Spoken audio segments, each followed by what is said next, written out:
because Coldplay's touring through North America, and it's such a massive tour. Like you mentioned, they were up at Rogers Stadium for 4 days, and they were here so long. Chris Martin hated the stadium and then pretended he actually liked it by the end.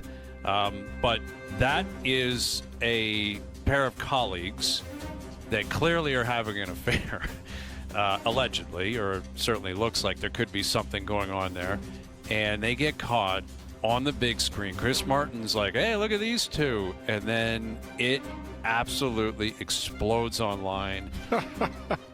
Again, people are reporting that it might be a CEO and someone who works in HR, and they're both married. And obviously not married to each other. I mean, it's just the craziest scene. And basically, you outed yourself at a Coldplay concert. And to your point, Frankie, everyone is there. Like, there's someone you're going to run into that knows you there. Like, it's too big of a concert. It's too big of a pop culture moment. Now, this wasn't hearsay, hey, I saw John, and you wouldn't believe it. Now this is obviously gone online, and it's exploded, and it's everywhere. But, man, Coldplay, Chris Martin, you just turned both of their lives completely upside down. And there's no getting the horse back in the barn now. It's gone, and it is sprinting as fast as it can go. The memes right now, crazy, with this are unbelievable. Like, I go on Twitter right now, and if I'm not on the following page, if I'm on the For You page, this is the only thing that exists in my timeline. Same. It's like it's the only thing that's happening right now. Look there. There's the Grappler tweeting that out. These Coldplay concerts are getting out of hand, and then people are posting like different pictures of people, and there's me and the O-Dog.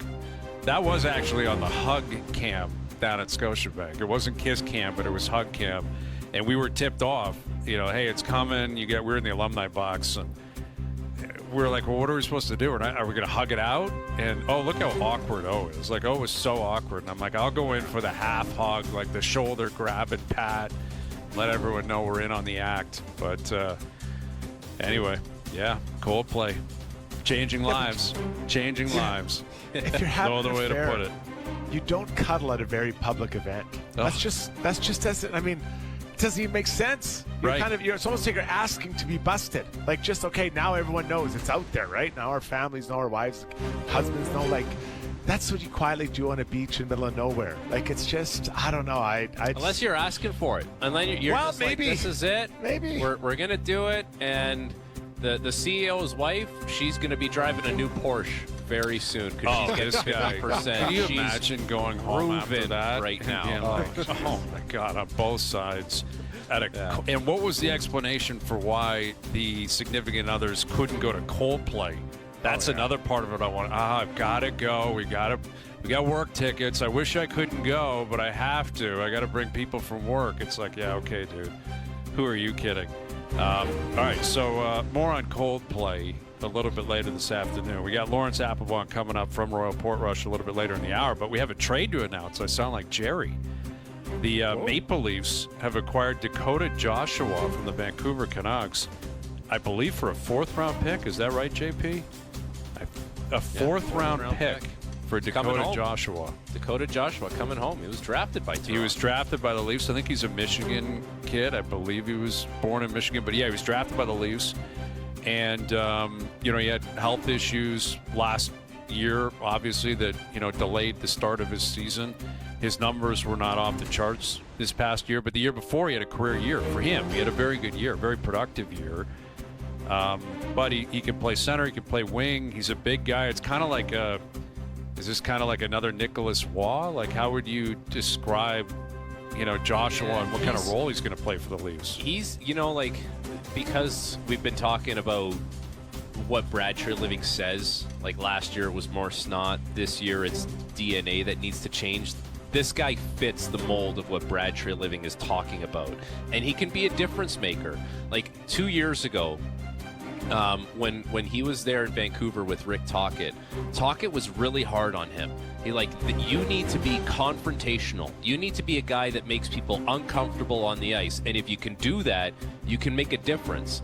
And Dakota Joshua, to his credit, did that and had a really good season. He had 18 goals and in 63 games, was half a point per game. But more importantly than that, it was the way that he played. He was a difficult player to play against. He was physical. He was abrasive. And so if you think about what Toronto is trying to do now and how they're trying to turn over some of that DNA, yeah, I get it. It's not 102 points Mitch Marner. There's never going to be the one replacement, but they're trying to patch it up in a different way. And if he's healthy, he has that element of trying to make people uncomfortable on the ice with the way that he plays, how confrontational he is, how physical he is. So this is going to be this is a guy who fits a role in a really nice way for Toronto. 100%. That 2 years ago, he was a really good player. He can skate, he can score, he can hit, and he's got a little bit of as you mentioned, kind of like that Marchand, Evander Kane kind of annoying presence on the ice. He's noticeable. I want to say he was with. Was it with what's that little guy that plays for Vancouver? Luger and Garland. It was their line. Garland. Joshua, Luger, and Garland at that third line in Vancouver 2 years ago was one of the best in the league. Really third good. lines wise. 100%, really good. So do you put him up beside? Is it maybe Lott or beside Nick Waugh, and try to get that going again, right? And just the other day we were talking about the third line or the bottom six for the Leafs. I think this adds something there. I think he can score, he can hit, he can be a lot of things. Now, what is his cap? Is it like $3 or $4 million? It's in the high threes. Yeah. It's just under 4. So which player are you getting? Was it the player 2 years ago or last year? Last year, as you mentioned, I think he actually had testicular cancer. He did, yeah. And the treatment really, and that would have thrown his, just all that, emotionally, not to mention physically, what that does. I don't think he ever got on track, but coming home and be energized.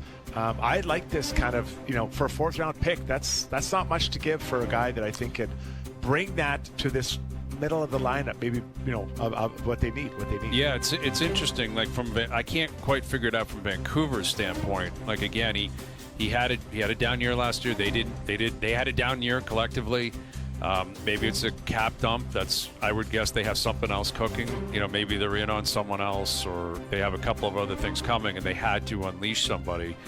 But for a fourth rounder in 2028. Again, I guess a little bit surprised another team wouldn't step in and offer that and possibly bring him in. Again, because he's 6'3", he's 29 years old. He's Nick Waugh's 6'3" and shoots right. Joshua's 6'3" and shoots left. Can play center. It is going to be interesting. These are clearly bottom 6 players. This is not a guy who's going to play in the wing with Tavares or Matthews or whatever. Up front, it's going to be Matthews and Knives, Tavares and Nylander, and they're going to figure out who else is going to play with them. Michelli's got to be up there. Michelli will be one of them. Maybe it's